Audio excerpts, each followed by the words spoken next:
Ya le comentaba en nuestro primer resumen de este día que el Tribunal Electoral del Poder Judicial de la Federación ordenó al Instituto Nacional Electoral emitir lineamientos para regular los procesos del Frente Amplio por México y de la coalición que encabeza Morena. No se atrevieron los magistrados a declarar ilegales estos procesos como lo proponía una integrante del tribunal y pues decidieron lanzarle la bolita o dejar la bolita en la cancha de línea para regular lo que viene ocurriendo. Vamos a hablar al respecto con Luis Carlos Ugalde, expresidente del IFE, hoy INE, y director general de Integralia Consultores. Luis Carlos, bienvenido nuevamente al programa.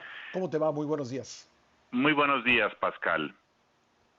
Bueno, pues ya decía yo que a pesar de que Janine Otálora, la magistrada, proponía pues declarar no apegados a la ley estos procesos, eh, tres de los magistrados, tres de sus compañeros presentes en la sesión, pues dijeron que tendría que ser responsabilidad del INE dictar lineamientos para regularlos. ¿Qué opinas de esta discusión y de la resolución?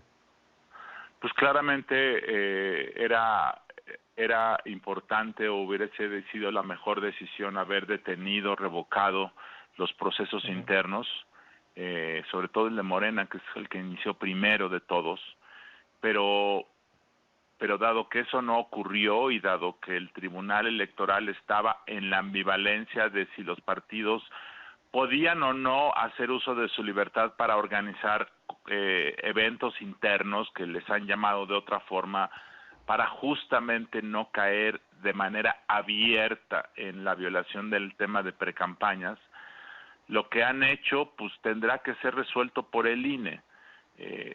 Si el INE resuelve que los partidos políticos y sus aspirantes solo pueden llevar a cabo labores de eventos a puerta cerrada con sus militantes, entrevistas, pero se prohíbe espectaculares, publicidad abierta, mítines de campaña, será una segunda mejor solución de la primera, que era haber revocado esto.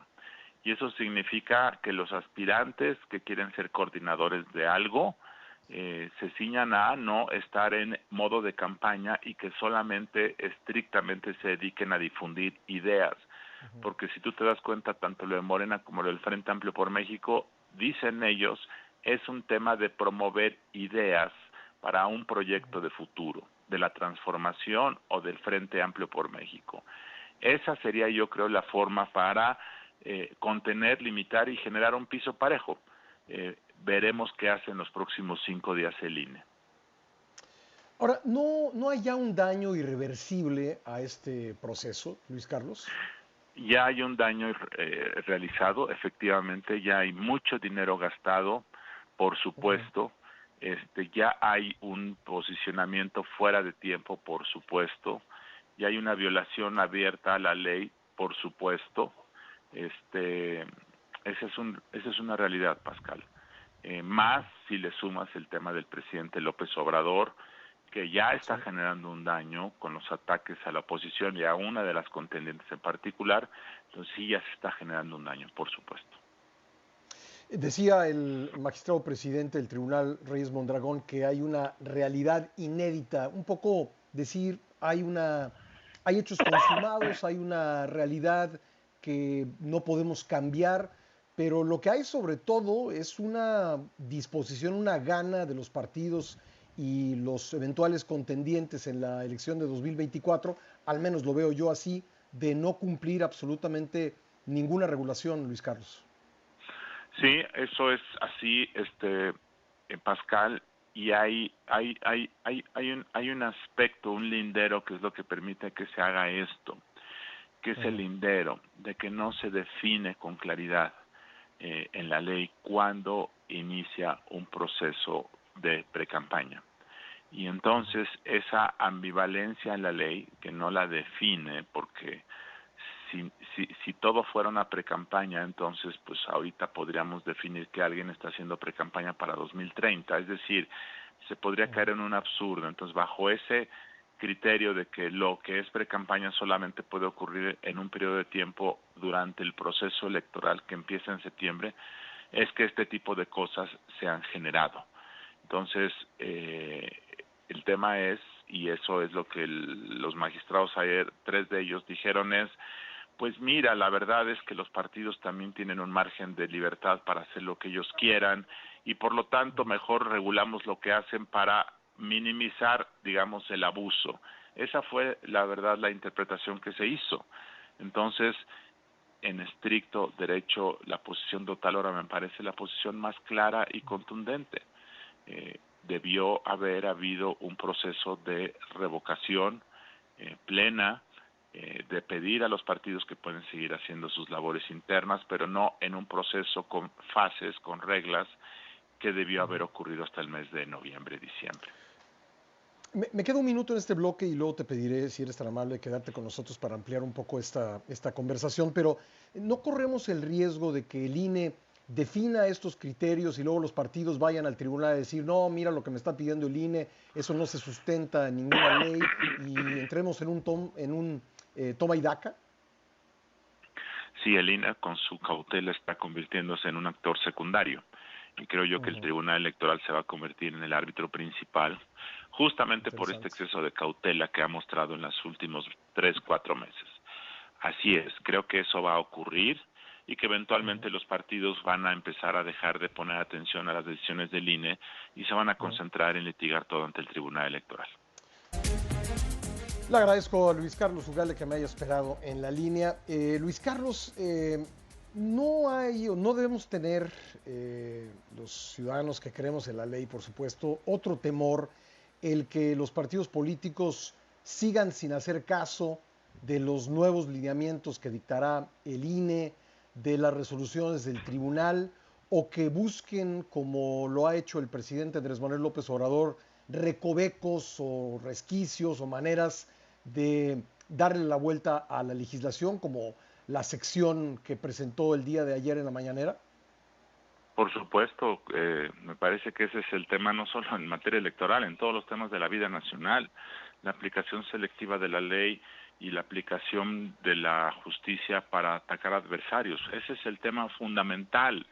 Entonces, en este momento, el Tribunal Electoral tiene la oportunidad de, habiendo establecido que el INE tiene que regular los procesos de los partidos en marcha, creo que ya no debiese haber política de tolerancia para nadie ni para nada. Y incluye a los partidos en lo que se puede hacer en estas próximas semanas, incluye a López Obrador para que puedan realmente someterlo al marco legal. Esos son los problemas inmediatos que atender. Si esto tampoco se puede contener, entonces pues va a ser una pelea callejera, sin guantes, y eso nos va a conducir a una crisis política. Yo veo que hay un enorme potencial de que haya una crisis política en 2024, por los partidos, pero sobre todo por la actitud del presidente desde la República. Lo que hemos visto en las últimas 2 o 3 semanas es algo que sabíamos que podía ocurrir, pero que está ocurriendo 10 meses antes de la jornada electoral y que nos habla de que está dispuesto a cualquier tipo de instrumento legal e ilegal con tal de garantizar que su partido gane la presidencia. Y cuando un contendiente, que es el presidente, está dispuesto a eso, la posibilidad de que haya una crisis es alta, Pascal. ¿Podría el tribunal, en tu opinión, llegar al grado de negar el registro de los candidatos que no acaten las nuevas disposiciones que dicte el INE? ¿Tiene instrumentos legales para hacerlo? Sí. El INE le negó el registro a 2 candidatos a gobernador hace año y medio de Morena y se armó un pleito terrible. Morena estuvo a punto de tomar las instalaciones del INE, pero ya ocurrió una vez. ¿Puede volver a ocurrir? Sí, se podría volver a ocurrir, pero tiene que ser creíble. Tiene el tribunal con esto dar un manazo en la mesa, un manotazo y decir, señores, estas son las reglas. Aquel candidato que las viole de manera sistemática perderá su capacidad de ser registrado, etcétera, etcétera. Ese es el tema. Y respecto a López Obrador, la pregunta es cómo lo sometes? ¿Cómo lo Ujú, sancionas? Es el ujú, presidente del país. El Congreso, que podría establecer algún tipo de sanción, está en manos de Morena. Tiene inmunidad el presidente. Entonces, estas cosas funcionan cuando los actores políticos tienen prudencia política, se autocontienen, contribuyen a que el sistema normativo funcione. Pero López ujú. Obrador evade esto. Entonces, la gran pregunta es, ¿qué puedes hacer con esto? Y creo que las autoridades electorales deben encontrar un mecanismo creativo que duela Ujú, políticamente. Si el presidente no es sancionable, pues a lo mejor el beneficiario de sus dichos y hechos, que es Morena, sí es sancionable. Entonces, bajo el principio de culpa in vigilando, tú puedes decirle al partido, si este señor sigue hablando para atacar a la oposición y beneficiarte a quien voy a empezar a sancionar es a ti, que sí puedo hacerlo. ujú, Y de esa ujú, forma que el presidente se dé cuenta de que si sigue, va a empezar a por mermar al partido Morena. Por ejemplo, con multas económicas u otro tipo de ujú. sanciones. Ya.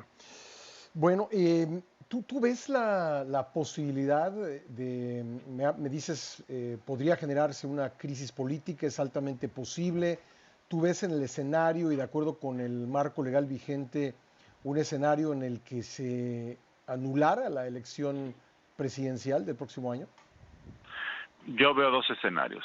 Eh, que, que escenario A, Morena gana la elección presidencial y dadas las condiciones que se han dado desde ahora, la oposición se ve forzada a desconocer el resultado y a Ujú, pedir la nulidad de la elección, en cuyo caso lo que hace el presidente es que los ataca de traidores a México, de vendepatrias, y eso es aprovechado para una persecución política por ser malos perdedores, por no ujú, acatar el marco legal, y entonces el nuevo gobierno en 2024 inicia en un clima de descomposición y persiste el clima de polarización y de falta de diálogo.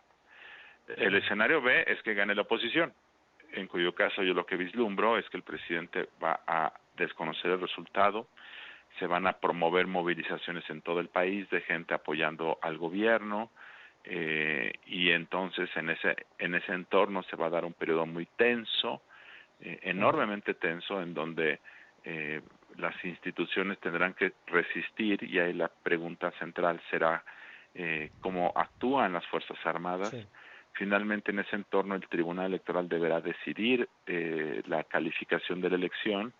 Si la sostuviere, pues entonces la cuestión es en qué escenario nos encontramos. Yo creo que depende mucho del Sí. margen de diferencia.